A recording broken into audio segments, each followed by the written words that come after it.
Previously on the first and final season of Best Friend Forever, Nick, Steph, and Bo met their forever friend with a questionable name. This is massive and I'm Boner. I bet you're a little bit tired of seeing that clip. They discovered a unusual problem with Rainbow Bay's doors. Yeah. Is this just a doorless society? It's that safe. There's no doors. And unearthed the truth of the bully stick. It's the penis. Clip that. And of course, they track through the entirety of Rainbow Bay's single and ready-to-mingle puppy partners. I don't know who to go to first. Both the suitable He's a lawyer and a chef. This is female pornography. and the not-so-much. He's a wanker and a hypocrite. Oh, fuck. But now, with a date with the comically short witchy wonder of Astrid under their belt, the trio embark on their final quest. We just want to bone someone. Oh, very nice. Bone.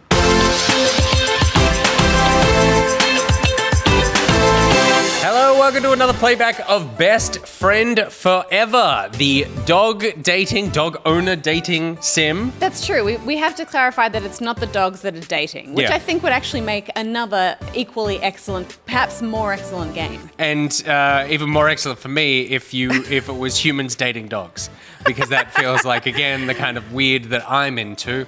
I'm sorry that I'm saying this whilst Guardi is sitting here.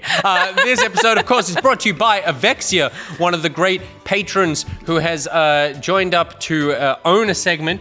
Avexia didn't ask to own the playbacks where we try to date dog owners, but this is what he got stuck with. That's what he got stuck with, but I think he's cool with it. I think he's happy with it as well. And what I will be happy with is if we finally seal the deal with Anders. Yeah, I feel like up until this point we've been kind of testing the waters, playing the field, getting to know the city of New York, and now we just wanna bone someone. Oh, very nice. Bone. Oh, Bo. Hemingway and I are just on our way back to the office. You should stop by sometime.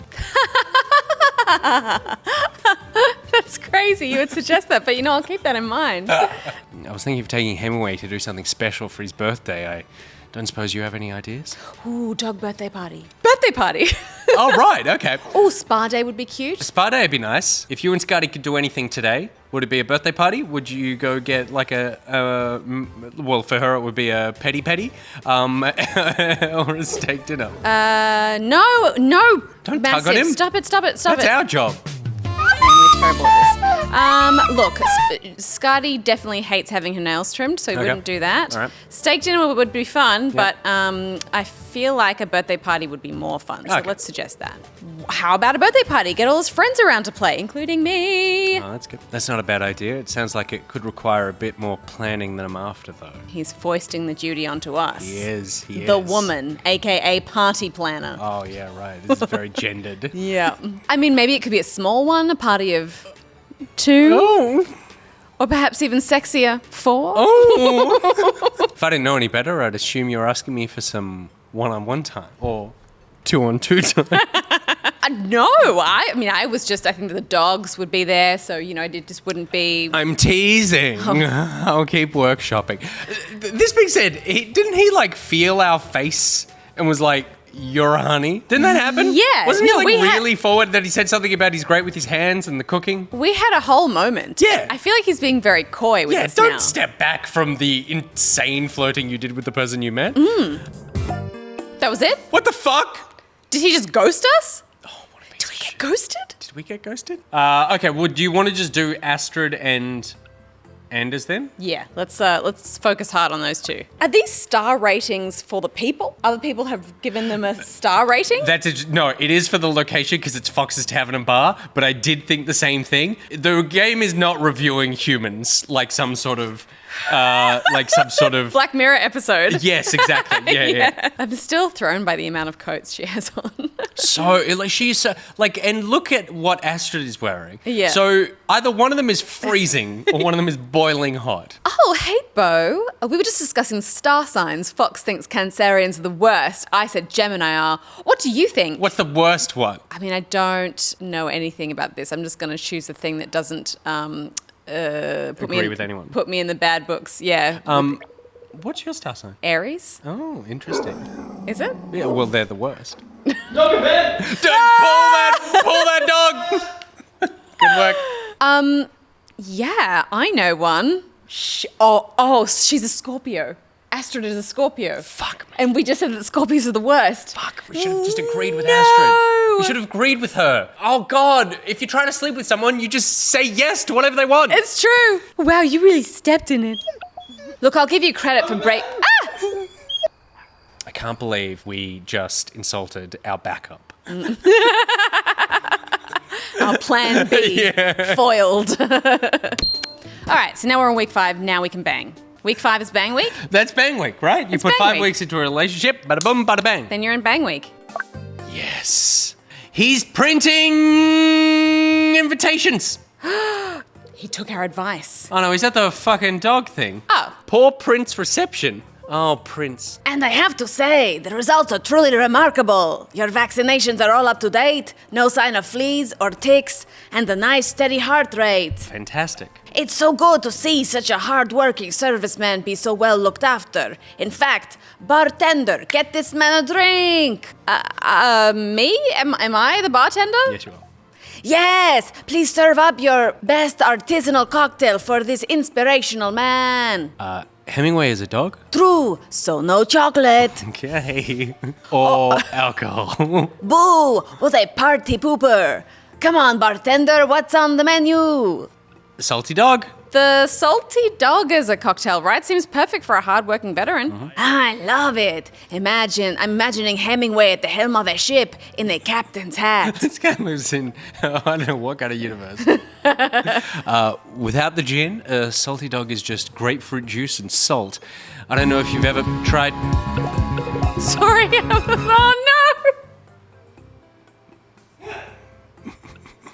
oh What? First date. Doesn't even matter what I was saying to him before. Oh, yeah. And he's got 5 stars. He's Oh my great gosh, in bed. are we going somewhere fancy? Yeah, we're going to Locally a- owned restaurant boasting gastronomic exploration of nutrition and flavor. We're having a degustation. Yes. So exciting. By the way, degustations, usually quite disappointing, I find. Oh, I really like them. I like the experience, but I always go like, I don't know, like I would have preferred like a hearty Parmesan-covered spaghetti. I disagree. I think because I like trying lots of different things in small amounts rather than having one big meal that is all the same thing. Yeah, And interesting. so Okay. degustations are great. I just don't like when they have like weird stuff, like here's 5 different types of sea urchin. I'm like, this is not fun for me. That's true. And one of them is like a gas. I wonder if Anders wants to get a bite. Probably. Ooh, we could get burgers. Nah, he's fancy. He wants so 10, fancy. unless it's 10 burgers and one of them is a mist. Gosh, we have that pleb suggestion. It's going to get us into trouble. Hey, Anders, do you have plans tonight? With any luck, I'm about to. What did you have in mind? Oh no, we're going with it. We're going with the burger suggestion. Oh, he's so disappointed. He's so disappointed. That's the filthiest thing I've ever seen in a video game. It's the word pert. Yes, yeah, it is the word pert. Okay, actually, I could get us seats at Romaine Empire tonight. I'm sure you'll love the food. I love how he just subtly steered us in a better direction. Yeah, away from anal. Right? I didn't misread this. Do they have burgers? They're better than that, you'll see. Okay.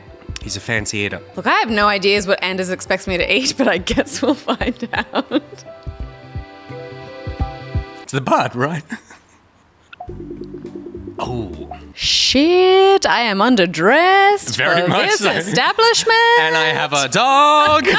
No, in New York, even at the fanciest restaurants, That's so it would true. be fine. That's so It true. would be fine. That's so true. In New York, the humans sit outside attached to a lead with a small bowl. Romaine Empire. Way to make a restaurant sound simultaneously healthy and threateningly imperialistic. It's true. I wonder if they invade and conquer other restaurants or capture chefs to battle each other to death. They probably do. Before I even have the chance to take the place in, a waitress dressed in a smart waistcoat greets me.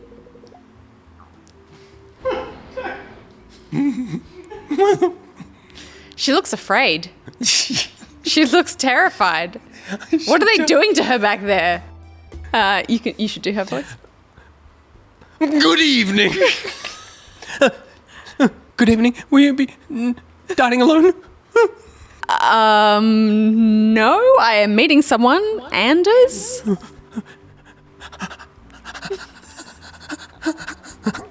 You're Mr. Hamilton's guest. Please follow me. Your dog too. Follow me. Wow, Mr. Hamilton. As we near the kitchen, I finally see Anders.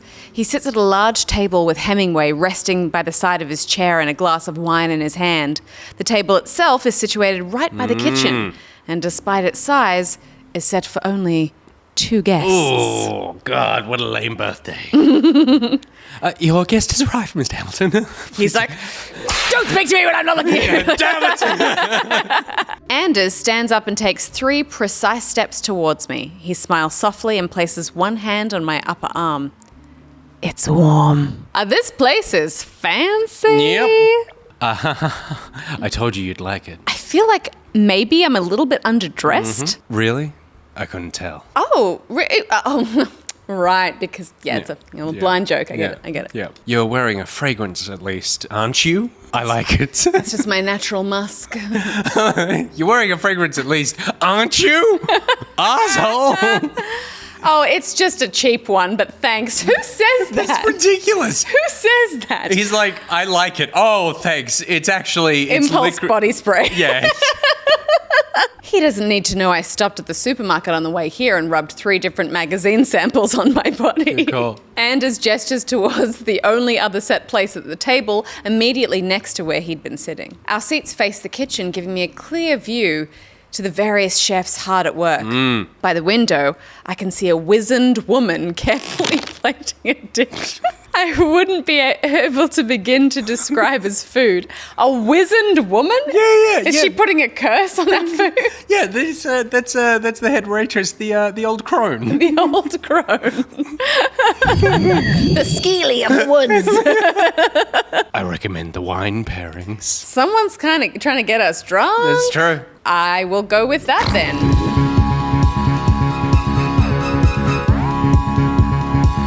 You going he just did a shit in the restaurant. He did a shit in the restaurant. That's why you hire a wizened old woman, because she's already half bent over to pick it up. This is the chef's table. So throughout the night, the chef will grace us with dishes of her choosing, and we may be so lucky as to hear a bit about the food from the chef herself. Oh. Is that a thing? Oh, yeah. Yeah? Yeah. How do you know? Well, because you have to book it in advance and it's like way more expensive. Oh my God. Yeah.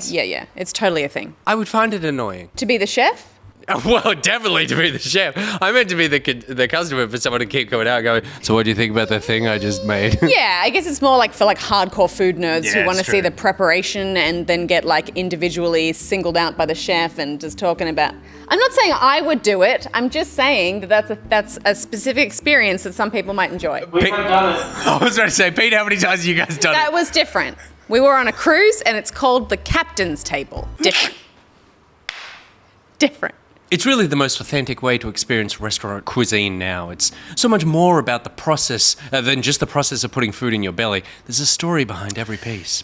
I'm starting to like him less. Oh, interesting. Because he sounds like a bit of a wanker. A pretentious Yes. brat? Yeah. Like I would participate in these things and I really enjoy them. Yeah. But this is not something that I would do with someone on like a first date. And then I wouldn't start preaching to them about like food nerd stuff. That's very true. Because that feels too, like, that's something you would go to with someone that you have a good rapport with and you are both interested in this. That's so But true. this feels like he's like talking down to her, especially since she suggested burgers. That's so true. And you would actually describe this as like, if you were doing this, like if you came to me the next day, you would be like, we did the fanciest shit last night. Yeah. We sat at the chef's table. And he's like, oh, it's the most authentic way to experience cuisine. It's really the only way you can enjoy food at all is if you pay $1,000 for it. After a short moment, the waitress returns with a near empty glass of almost clear liquid and 2 plates of,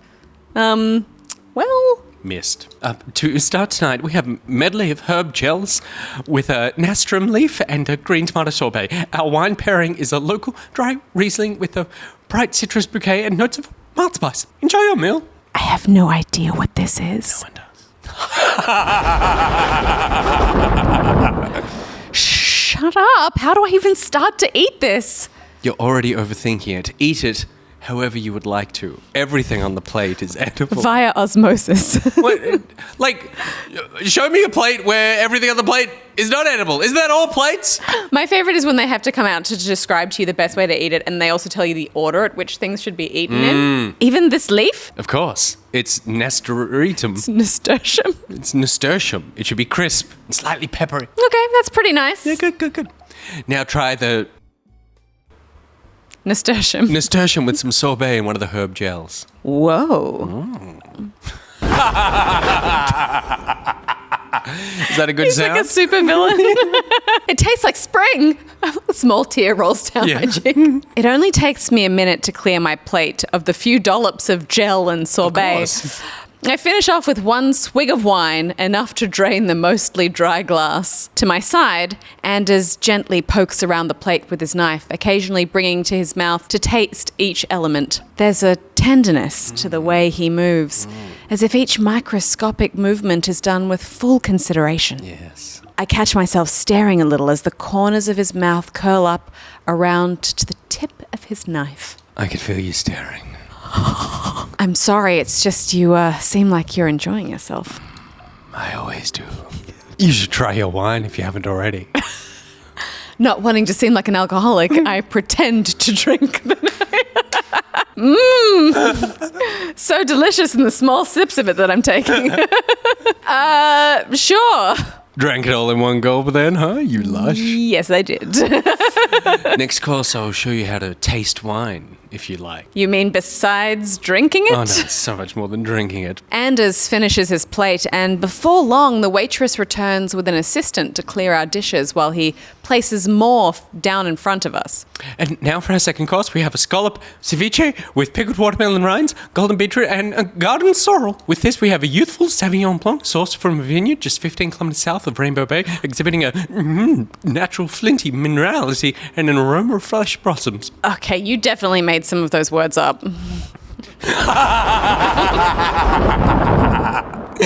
Shall I show you how to taste that wine then? I mean, all right, but don't expect much. I'm sure you're capable of much more than you give yourself credit. I'm sure you're capable of swallowing things. Nicholas! Now, pick up the glass by the stem and swirl it gently. That swirling puts more wine on the walls of the glass and helps it evaporate so you smell more of its finer notes. Next, bring it up to your nose and inhale gently. Your nose should be more or less inside the glass. I guess, okay, here's what I think is good about this whole situation that I may have overlooked to begin with. Yeah. He's very much about a sensory experience. Because being blind, he would probably have like really incredible taste function, and he's like about giving her an experience that he can enjoy that is not necessarily visually oriented. Interesting. You know what would be better? What? If he said that instead of opening with, next I'll show you how to drink wine, because you clearly can't. You peasant. dumbass. Well, there's a definite sort of grapey aroma. Nice. Well, yes. What else? That's some dead-ass wine. Do it. Sort of like the ground after it rains. That's not good wine. Yeah, I'm gonna do it. That's not what the... Okay, That's bullshit. Listen, I chose the poetic line of dialogue, and that does not translate to this sounds horrible, but it kind of smells like wet concrete. That's so true. You were picturing like fields after a summer shower. I just got catfished by the dialogue option. You're right, though. That's common for a Sauvignon Blanc. He's right, Sauvignon Blanc. White wine in general, just no bueno. Okay, now take a sizable sip and swirl the wine around your mouth. You want to feel it in every crevice. Oh, God. I'm sweating with the pressure. Swallow when you're ready. Now just think about what you taste. You might feel acidity along the side of your tongue, and you'll probably notice some new aromas as well. What do you think? I mean, it's a bit acidic, but not too much. And I think I taste green pepper. And lemon. There aren't really any wrong answers. It's just how you perceive the wine. When you take the time to taste it properly, you really consider the flavors and craftsmanship behind it all. Winemakers around these parts don't usually oak their Sauvignon Blanc, but I could teach you about oaking too when we get to a red. Throughout the 7-course degustation, Anders explains various wine notes and origins, with the waitress and chef both chiming in at various points with their own takes. Oh my God. How fun for me. After an intricate dessert constructed of molded grapefruit mousse and a ruby chocolate, Anders quietly pays the bill. Shh. Before we say goodnight, would it be all right if I walked you home? Shit, yes. Oh, yeah. Please. I want to pump and dump you after this dinner.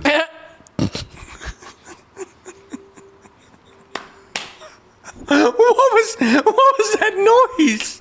That was involuntary. Well, you said pump and dump, and that's funny.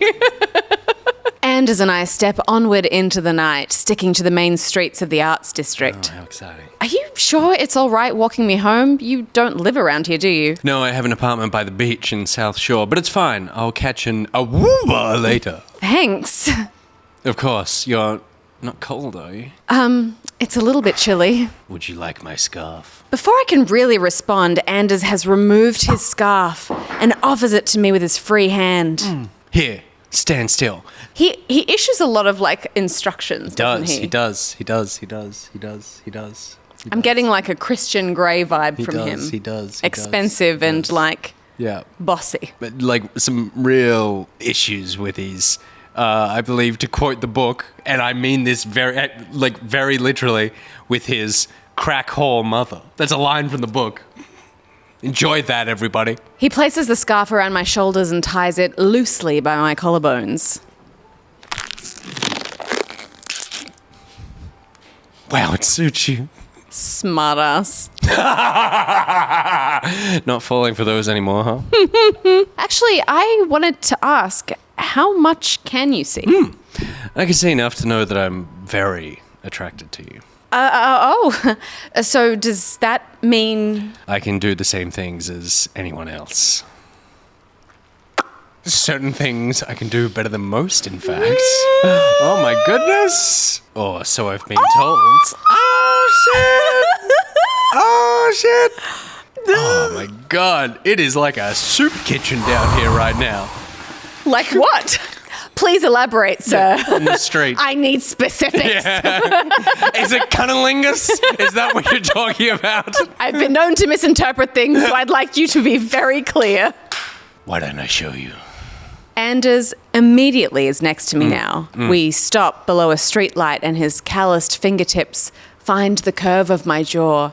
He tilts my head towards him gently. He takes one more step, closing the distance between us. His lips part just inches from mine, and his breath is warm. He hesitates, as if asking permission. Please. Wordlessly, I push forward, pressing my lips against his. He takes the hint pretty quickly, and before long, his fingers are curled in the hair on the back of my head, while mine fall to the small of his back.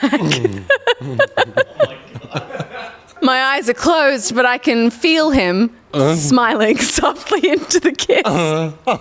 Please. Is something funny? Anders chuckles softly, burying his face against my cheek before twisting his voice to mimic my own. There's a definite sort of grapey aroma. Oh shit! Damn! He's dissing me in the midst of a romantic moment. He is. For my lack of wine smarts. He's negging you. He's totally negging me. About the fact that you don't know anything about wine and you rub magazines in your body. Well, hey, you said no judging. No judging. You taste like wine is all. Right. We should probably get you home. Yeah. Actually, you know what? This is my apartment, so I'm just going to head on in. All right. Unless he's going to turn me down. Yeah, because you're fucking drunk. Oh, my God. He's going to turn me down. Care to join me? You're not inviting me, a proper gentleman, to spend the night on the first date, are you? Anders' words are pointed, but his lips curl upwards, and the slight musicality in his tone suggests he's far from offended. Oh, shush. Come and show me just how ungentlemanly you can be. Will, put in Pony by Genuine. Genuine. Did we do it? What? Where's the... We were on a one-way trip to Bangtown. What happened? Pump a dump, Steph. What does that mean? It means you pump and then you leave. Okay, so we did it. We achieved. We achieved with the person that we wanted. That for most of our playthrough so far, we've gone like, he's the one. And then we went out on a first date and we're like, well, he's a little pretentious. Yeah, he's more pretentious than I was expecting, but I think also like maybe I was being a bit defensive because he is very romantic. He showed us a good time. He paid the bill. It's true. He gave us a scarf. I feel like he was a gentleman even if he was issuing a lot of commands. And so we have achieved the thing that we wanted to do with this game, which was play until we pump and then we dump the game and we move on to the next game. I love that like the core of these dating sims are popular because they're so beautifully romantic and yet we are pursuing them with the most shallow of intentions. It's so true.